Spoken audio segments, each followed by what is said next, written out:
नमस्कार, ABP news पर हाजिर हूं मैं रुमाना इसार खान। बुलेटिन की शुरुआत इस वक्त की बड़ी खबर के साथ हम कर रहे हैं। आतंकवादियों के साथ सेना का एनकाउंटर इस वक्त चल रहा है। खबर जम्मू कश्मीर से आ रही है, जहां अनंतनाग के गुंड बाबा खलील इलाके में जारी इस एनकाउंटर में हिजबुल मुजाहिदीन का एक कमांडर है जो जख्मी हुआ है, जिसे गिरफ्तार करके इलाज के लिए भेज दिया गया है। और इस इलाके में दूसरे आतंकवादी भी मौजूद है जिनके साथ सेना की भिड़ंत जारी है।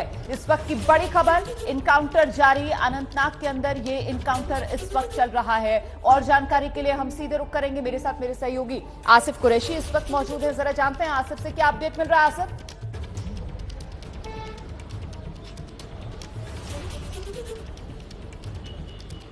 रोमाना, देखिए, मुठभेड़ खत्म हो गई है लेकिन ऑपरेशन अभी भी जारी है। सुरक्षा बलों का ये कहना है कि इस मुठभेड़ में एक मिलिटेंट को जख्मी अवस्था में अपनी हिरासत में लेकर अस्पताल पहुंचाया गया है। लेकिन इस मिलिटेंट के बारे में जो अब जानकारी सामने आई है वो ये है कि जहूर अहमद नाम का ये मिलिटेंट मंगलवार को पुलवामा में शाम को एक मुठभेड़ में जख्मी हुआ था। पुलवामा के मलिकपुरा में मंगलवार शाम को सुरक्षा बलों और मिलिटेंट्स का आमना सामना हुआ था और यहीं पे गोलीबारी के दौरान ये मिलिटेंट जख्मी हुआ था, जिसको बाद में जख्मी अवस्था में ही उसके साथी यहां से ले जाने में कामयाब रहे थे। और तकरीबन 24 घंटे से ज्यादा तक इनकी सर्वेलेंस करने के बाद आज अनंतनाग के इलाके में इनको घेर लिया गया और यहाँ पे आज सुबह तड़के जब मुठभेड़ शुरू हुई, आपने अभी नाम जो बताया है आसिफ कुरैशी, आपने अभी जख्मी आतंकवादी का नाम बताया जहूर अहमद।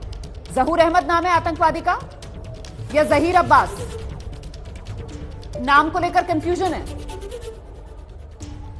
बिल्कुल, पुलिस की तरफ से जो नाम को लेकर कंफ्यूजन इस वजह से हुआ है कि पुलिस की तरफ से जो नाम जारी किया गया था वो नाम जहीर अब्बास के तौर पर बताया गया था। लेकिन जो पुलवामा के रहने वाले उसके परिवार वाले हैं उनका कहना है कि इसका असली नाम जहूर अहमद लोन है और ये पिछले ही महीने हिजबुल मुजाहिदीन में शामिल हुआ था। और मंगलवार को पुलवामा के मलिकपुरा में हुई मुठभेड़ में जख्मी हुआ था और आज जख्मी अवस्था में ही ये मुठभेड़ वाली जगह में सुरक्षा बलों के हाथ चढ़ा, जबकि उसके बाद इसको श्रीनगर के एसएमएचएस लाया गया है, जहां पे इसकी हालत गंभीर बनी हुई है। जहूर की पीठ में गोली लगी है और उसका इलाज इस समय श्रीनगर के एसएमएचएस पे चल रहा है। लेकिन जो अनंतनाग में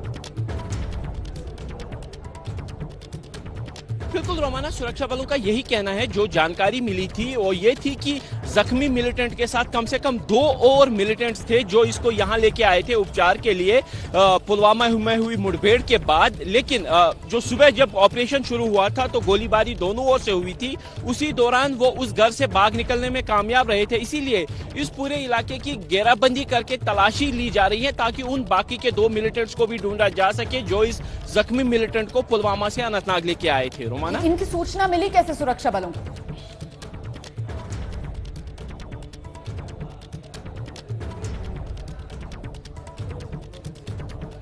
देखिए, सुरक्षा बलों का यह कहना है कि मलिकपुरा पुलवामा में जब मंगलवार को ऑपरेशन शुरू किया गया था तो यहां पे चले तलाशी अभियान के दौरान से पहले ही सुरक्षा बलों को यह जानकारी मिली थी कि 2 से 3 मिलिटेंट पुलवामा में छुपे हैं। तो वहां पे हुई मुठभेड़ के बाद जब मिलिटेंट्स उस इलाके से भागने में कामयाब रहे थे, उन पे जो इलेक्ट्रॉनिक सर्वेलेंस रखी गई थी, उन पे नजर रखने के लिए जो मोबाइल फोन और अन्य जो मोबाइल मिलिटेंट की कम्युनिकेशन है उस पर नजर रखी गई थी। और उसी को टेल करते हुए जो आज सुबह तड़के सुरक्षा बलों को यह जानकारी मिली थी कि कम से कम 2 या 3 मिलिटेंट्स अनंतनाग में छुपे हुए हैं, उनमें से एक जख्मी अवस्था में है। तो इसके बाद ही अनंतनाग में आज सुबह तड़के ऑपरेशन शुरू किया गया और सुबह हुई गोलीबारी में माना यही जा रहा है कि 2 मिलिटेंट उस मकान से भागने में कामयाब रहे। लेकिन जख्मी अवस्था में तीसरे मिलिटेंट को सुरक्षा बलों ने अपने कब्जे में ले लिया। चूंकि उसकी हालत काफी नाजुक बनी हुई थी, इसीलिए उसको तुरंत ही अस्पताल ले जाया गया, जहां पे उसका उपचार अभी चल रहा है। लेकिन हालत उसकी काफी नाजुक बनी हुई है क्योंकि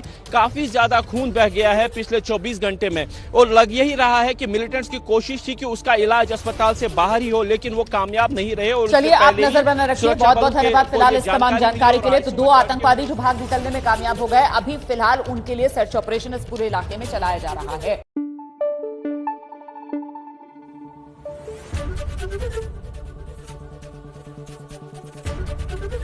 एबीपी न्यूज आपको रखे आगे।